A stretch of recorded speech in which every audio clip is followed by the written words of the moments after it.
Welcome back to Switch to Linux. This is the privacy section of the weekly news roundup. These are recorded live at 9 o'clock p.m. Eastern Standard Time on Fridays, or you can just wait for the edited short versions to come out like this one.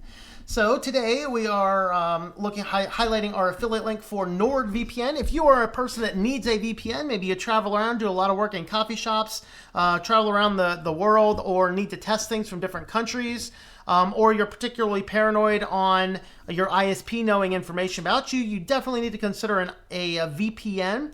And NordVPN is one of the VPNs that I recommend. They are outside of the Five Eyes. They are a Panama-based company. They do have servers all over the world. With this system here, you can connect up to 6 simultaneous devices, which is a great number of devices to connect to. And using my affiliate link, you can get 3 years of access to the VPN for $105. There is the 1-month plan, which is $12, or the 1-year plan, which comes down to $7 a month, which is billed annually. So definitely check out the affiliate link, tlm.li/Nord.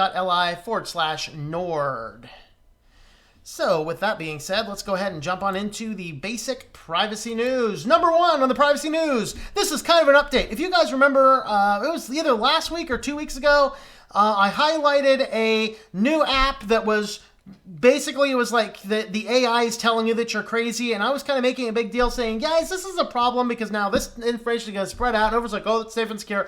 Well, it does actually turn out that this thing was actually passing out this data. Go figure. Well, that didn't take long to hit the news, did it? But anyway, mental health app might share your data without telling you. Wow. Well, that's okay. I told you. I mean, did you listen? I don't know. But anyway, they're talking about the free apps that help you quit smoking or track your cycles or whatever else that you might want to do, or those ones that try and tell you when you're crazy, and maybe even those that try and tell the police when you're crazy. These guys will, basically, they're all collecting a whole lot of data and sharing all of that data. Well, are we surprised? I don't even know why I'm including this in the news. This is just the fact. This is the weekly fact roundup, all right? We're renaming the sequence the weekly fact roundup. But there's a new study, researchers in the JAMA Open Network, that's Journal of the American Medical Association. They tracked apps that showed up high on the depression, smoking cessation, all these apps that would help you do all these amazing things. They found that 33 of 36 apps were collecting and giving data to advertisers and data analytics companies about the digital behavior, including all of the things around it. And so with that, this isn't really any news. But what is kind of news is if you are interested in podcasting and sharing that with social, there's actually a little neat aspect about this. But at the same time, it's like, do we really need another social media platform? So this is a organization called Swoot, or a business, I should say, called Swoot. It is a social podcasting app. So the idea here is that you develop a social network around the podcast that you like to listen to, and then you can all just share your podcast. You know, kind of like Facebook, but just for podcasts instead. I like part of this because as a person, I have a podcast attached to my other channel. And with my podcast, I mean, it'd be neat to have people be able to share what you have. It could be a good avenue for growth on your individual podcasts, or it could just be another data collection tool that gather way too much data about everything that you do. I'll kind of let you decide. I'll tell you, I'm not a user of this app, but it's going to be something we watch. But again, it's called Swoot. And it can basically, you have your podcast and you can connect to your friends and you can tell your friends which podcast you're listening to. Of course, they collected $3 million of seed funding by True Ventures. Data analytics. Why not? And so that's kind of what they're doing. I don't know. What do you guys think? Interesting application. Like I said, I'm not a user, but I don't know. All right, so the French government was super concerned about WhatsApp, Facebook company, and they wanted to get rid of WhatsApp so that all of their politicians can communicate. I don't know, what are they called? They're not called politicians out there. Whatever they are, all of their government officials can chat back and forth, and it turns out that they use a system that was a very easy way to get in there and spy on every bit of their communication. And so this app is LC, I think it's pronounced, LC Chats. Now, this is based on an open source platform, so in theory, there's open source versions of these, but this security researcher found out that with this, there was a bug in the system that the email validation system had an issue where you could loop multiple emails together. You can see what he's doing down here with multiple emails together. And then this actually bypassed the verification and allowed you into the room, and you could sit there as a fly on the wall and watch everything going back and forth and nobody knew that you were there. Hacker's dream. So all this wonderful stuff trying to prevent people from getting into information, they end up getting all the information anyway. So I think that there is a patch for this already, but still it's kind of, I guess the application is a beta. Maybe here's a thought. If you're a sensitive government agency and you want to make sure that your conversation's not being spied on, don't use a beta program. There's a thought, just thinking, maybe. I don't know. But thinking, who does thinking? Who does thinking anymore? All right. Yeah, this is interesting. 4 steps Facebook should take to counter police sock puppets. So the background on this story is that law enforcement oftentimes creates Facebook accounts, Instagram accounts, various social media accounts, despite it's completely against the terms and conditions. Who would think that the police would do something as corrupt as violate the terms and conditions to create sock puppet accounts to catch criminals? And then, of course, you criminals are stupid, the stupid ones that are just friending anybody. Yeah, sure, friend. Oh, friend request. Like, what are you doing? Collecting friend requests in case you need to push out new client list for a drug deal? I mean, I don't know what you're doing. But anyway, the law enforcement are creating all these sock puppet accounts, and Facebook comes out and tries to say, you can't do this, but they really don't do anything about it until they're reported. Once they're reported, they just take down the one, and nobody really knows about it. It just goes out. So the Electronic Frontier Foundation came up with a 4-point step that Facebook should use to make sure law enforcement are not abusing the terms of service.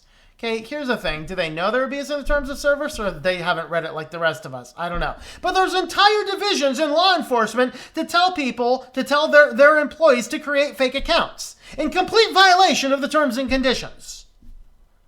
This is a problem we have. This is a problem.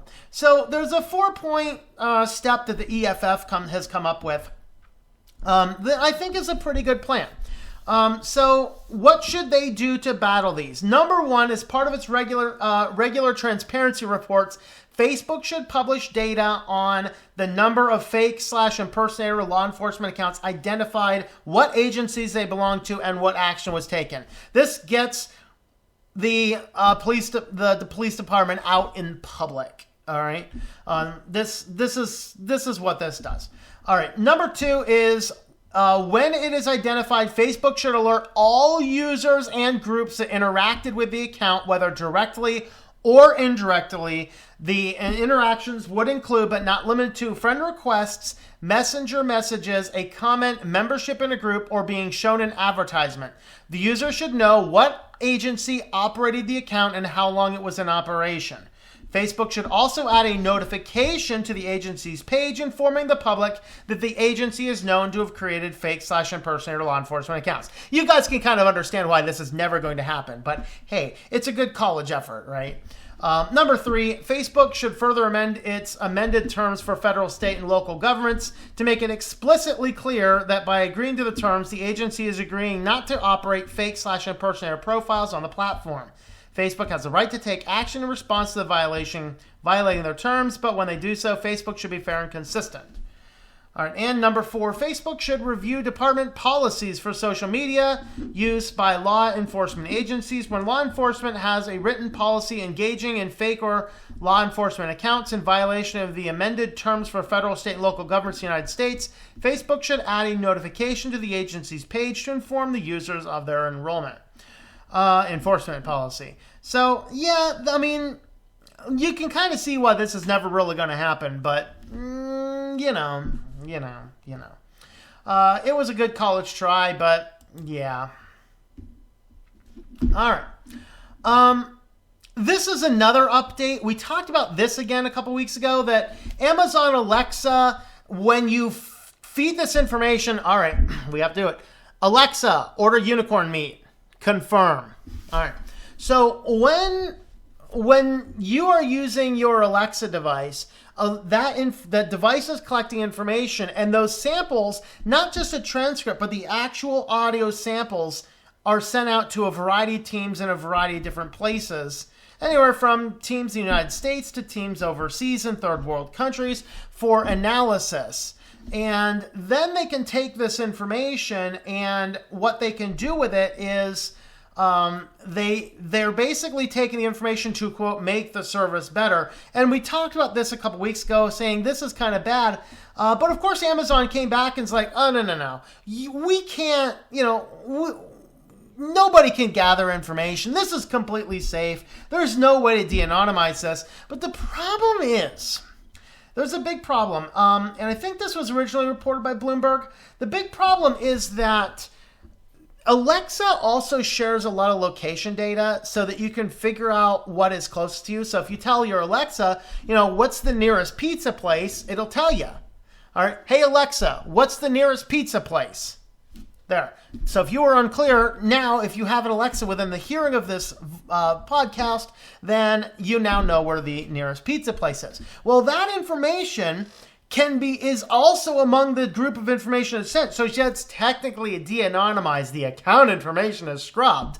But literally, I mean, if you're talking to each other by your names in the house, they can tell you who you are. But it turns out that the location data also comes along. So even though it doesn't technically give the information, it gives enough information that within 5 minutes, you can post in enough information and pinpoint the exact address and location where the actual user is at.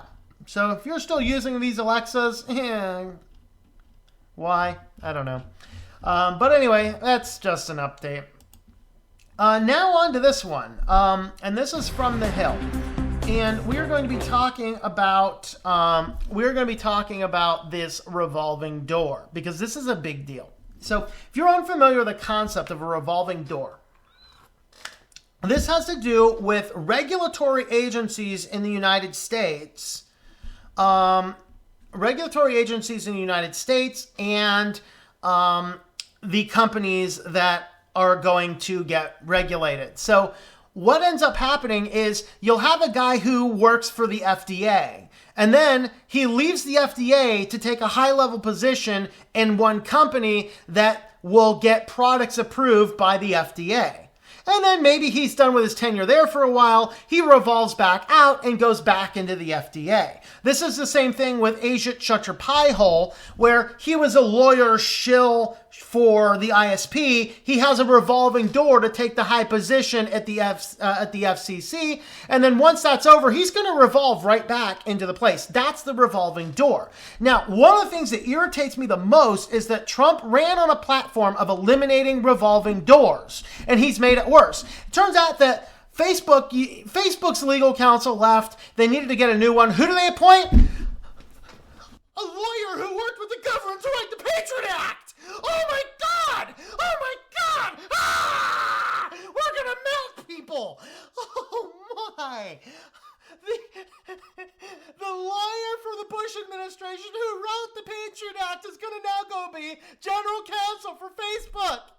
Leave! Abandon platform! Abandon platform! This is the end! The end is nigh! The end is nigh! All right. So, where do we even begin? So, of course, as we know, the lovely and wonderful Patriot Act. The Patriot Act is what some conspiracy theorists will say it was created because it's all a government conspiracy, and the government was behind that whole 9/11 thing, and it was to make the Patriot Act. I'm not even going to get into this conspiracy theory stuff. Just relying on the official report, it's scary enough. The Patriot Act basically comes in and says, hey, we can do anything, we can gather anything, y'all guys don't have any real constitutional protections anymore. So the lawyer that helped the Bush administration write that act to violate all these things is now going to be the head lawyer for Facebook. How does that make you feel? Are you comfortable with the lawyer who wrote the Patriot Act working as the legal counsel for Facebook. Creepy. Creepy. So we don't really need to go much further into this. I just wish that Donald Trump did indeed end that revolving door. This terrifies me. And I'm not a Facebook user, and I won't use any Facebook users. I don't know. But what do you guys think? Let me know in the comments down below. Don't forget, you can help support the channel with the links up above me or in the description down below. Follow along on the social media platforms to get regular video updates. Thanks for watching, and I hope that you enjoy switching to Linux.